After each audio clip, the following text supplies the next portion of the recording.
देहदानी राजा शिवी।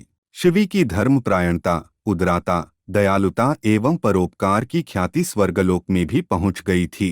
इंद्र और अग्निदेव शिवी की प्रशंसा सुनने के बाद उनकी परीक्षा की योजना बनाई। राजा शिवी के गुणों को परखने के लिए अग्निदेव कबूतर बने और इंद्र बाज।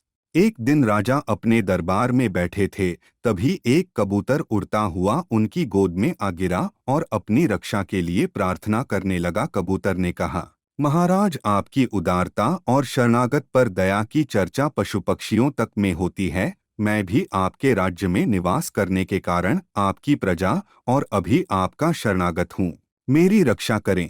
शिवी ने कबूतर को निश्चिंत रहने का वचन दिया और कहा कि वह उसकी रक्षा हर हाल में करेंगे। राजा ने जैसे ही वचन दिया, तभी वहां एक बाज आ पहुंचा और शिवी से कबूतर को वापस करने की मांग करने लगा।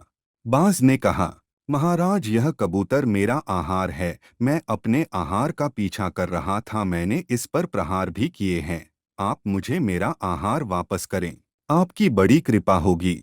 राजा शिवी ने कहा, बाज, यह तुम्हारा आहार रहा होगा, किंतु अभी यह मेरा शरणागत है और मैंने इसको प्राण रक्षा का वचन दिया है, इसलिए मैं अपना वचन भंग नहीं कर सकता। बाज ने कहा, महाराज, मैं भी आपके राज्य का रहने वाला पक्षी हूँ। विधाता ने मुझे शिकार करके अपना पेट भरने की व्यवस्था दी है। अगर आप कबूतर वापस नहीं करेंगे तो आपको मुझे भूखा रखने का पाप लगेगा। जो राजा अपनी प्रजा को किसी कारण कष्ट देता है या उसके आहार का हरण करता है, उस राजा पर से देवों की कृपा समाप्त हो जाती है, उसकी प्रजा को इसका दंड भोगना पड़ता है। आप यह पाप न करें। शिवी ने कहा, तुम्हारी बातें सत्य है, किंतु मैं वचनबद्ध हूँ। शरणागत का अतीत मुझे ज्ञात नहीं था, इसलिए मैंने इसकी रक्षा का भार लिया है। इसके बदले मैं तुम्हें अन्य मांस का प्रबंध करा सकता हूँ। बाज बोला, आप न्यायप्रिय हैं, मैं आहार प्राप्ति में स्वयं समर्थ हूँ। इसका प्रमाण आपकी गोद में बैठा कबूतर है। जो राजा अपनी प्रजा को आलसी और राजकीय पर आधारित बनाता है, वह राजा न्यायप्रिय नहीं।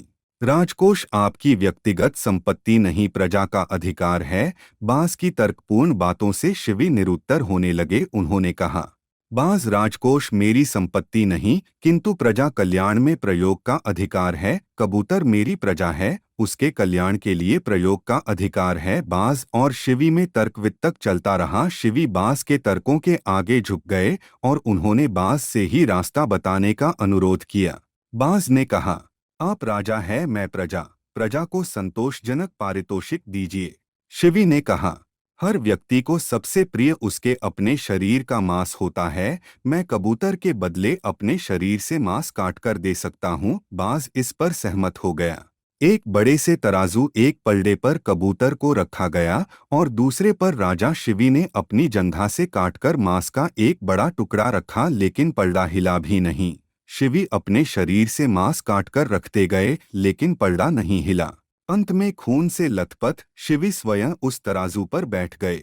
उनके बैठते ही पलड़ा झुक गया। आकाश से फूलों की वर्षा होने लगी। इंद्र और अग्नि अपने वास्तविक रूप में आ गए। इंद्र ने शिवी का शरीर पहले जैसा कर दिया। इंद्र ने कहा, राजा शिवी, आपकी दानशीलता अद्भुत है। एक शरणागत पक्षी को दिए अभयदान के बदले में आपने अपना शरीर समर्पित कर दिया। आपकी कीर्ति संसार में तब तक बनी रहेगी जब तक यह पृथ्वी और आकाश अपने स्थान पर है। अग्नि ने वर दिया, मेरी प्रचंडता न आपको विचलित करेगी और न आपका अहित करेगी। देवता शिवी को वरदान देकर स्वर्गलोक चले गए। अपने वचन पर अडिग रहने और दूसरों के प्रति दया प्रदर्शित करने की भावना से इंसान देवताओं को भी वश में कर सकता है।